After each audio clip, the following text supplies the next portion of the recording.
Hey everyone, as you know we've been making a game called The Maker's Eden.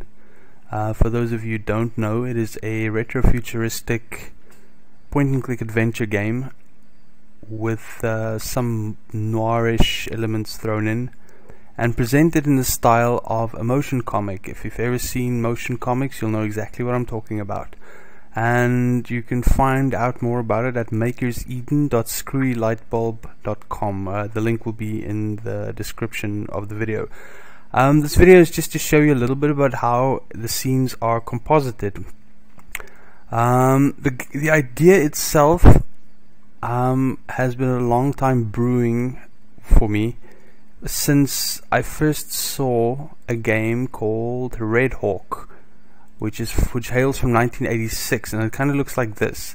The idea was this was also an adventure game with a text parser, and you type in something like West or go or just W, and it would say Kevin arrives at Bow Street, or describing whatever the scene is. Fly north, Kevin flaps his arms, tweet tweet. Okay. So maybe I should show the scene first and how the final thing looks.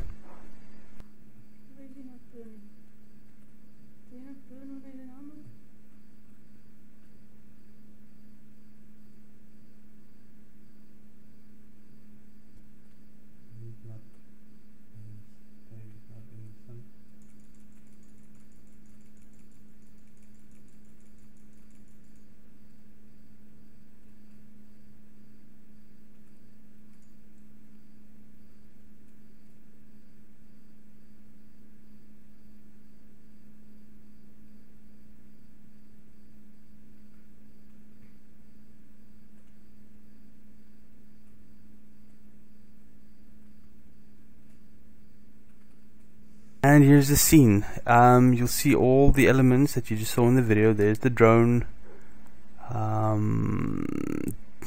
the flying cars in the background, alley in the foreground, and the buildings in the background. You'll see that they're all on perfectly flat layers, spaced out to more or less resemble how far apart they might be in the real world. This is because if the camera moves, the stuff in the background has to move slower than things in the foreground. Similarly, the flying cars are some distance back from these buildings, and the clouds are way far back from everything else. Now let's go back here. If I play this, okay, notice my left to right movement, and look at the pole and the way it shifts left and right. Up and down, left right. If I go and make this a little bit bigger, perhaps a top-down view, I'll show you what the camera does. Now, the way I achieve that effect is that the camera doesn't just rotate, it rotates and it moves. And for that, I've got a simple trick. There's a pivot point there with the camera as its parent. Parenting meaning that if the camera moves, if the pivot point moves, then the camera also moves. I can show you by moving this left and right, or in and out.